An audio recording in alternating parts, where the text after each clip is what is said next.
Assalamu alaikum, welcome back with another video. In this video we will discuss about the process of mitosis, and mitosis is the process in which the parent cell is divided into two daughter cell in such a way that the number of chromosome is remain same. हमारे पास mitosis वो process है जिसके अंदर parent cell divided होता है दो daughter cell के अंदर, और उस daughter cell के अंदर the number of chromosome उतने ही रहते हैं जितने parent cell के अंदर होते हैं। ये हमारे पास ये तमाम तर process जो है वो 4 स्टेप के ऊपर कंसिस्ट करता है, जिसके अंदर सबसे पहले हमारे पास जो है वो प्रोफेज है, उसके बाद मेटाफेज, फिर उसके बाद anaphase and last one is a telophase. तो वन बाय वन हम इसको डिस्कस करते हैं कि ये सारा प्रोसेस कैसे होता है। देखिए हमारे पास जब सेल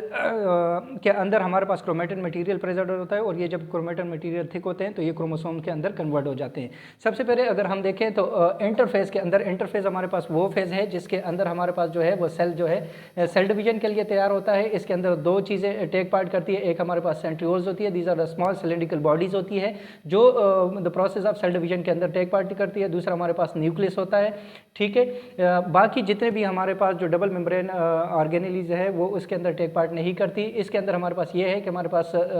सेंट्रियोल्स प्रेजेंट है और साथ में हमारे पास न्यूक्लियस प्रेजेंट है, और इसके अंदर जो हमारे पास क्रोमोसोम है ये क्रोमोसोम बहुत थिन होते हैं और हमें सही तरीके से नज़र नहीं आते। उसके बाद हमारे पास अर्ली प्रोफेज के अंदर जो सेंट्रियोल्स है ये थोड़ा सा अपोजिट पोल पे एक दूसरे से चले जाते हैं, और न्यूक्लियस के अंदर हमारे पास जो क्रोमोसोम होते हैं ये थोड़े से थिक हो जाते हैं और नज़र आना शुरू हो जाते हैं। फिर अगर हम मिडिल प्रोफेज की बात करें तो मिडिल प्रोफेज के अंदर हमारे पास क्या होता है कि सेंट्रियोल बिल्कुल कंप्लीटली अपोजिट पोल पे चले जाते हैं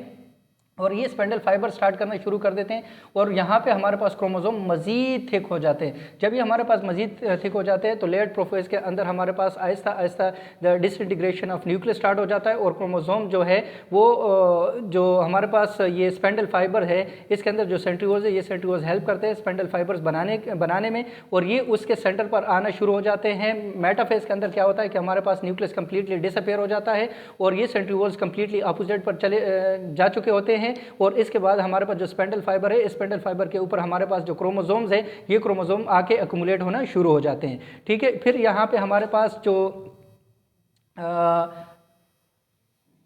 मेटाफेज के बाद फिर हमारे पास अर्ली एनाफेज है। इस अर्ली एनाफेज के अंदर हमारे पास क्या होता है कि ये क्रोमोसोम जो है वो सेंटर से ब्रेक हो जाते हैं, और सेंटर से ब्रेक होने के बाद फिर हमारे पास ये लेट एनाफेज के अंदर अपोजिट पोल पे जाना शुरू कर देते हैं, और जब ये अपोजिट पोल पे जाना शुरू कर देते हैं इसके साथ साथ जो साइटोप्लाज्म है ये साइटोप्लाज्म की डिवीजन स्टार्ट हो जाती है। साइटोप्लाज्म की डिवीजन को हम साइटोकाइनेसिस कहते हैं, यानी डिवीजन ऑफ साइटोप्लाज्म। और यहाँ पे हमारे पास दोबारा से जो है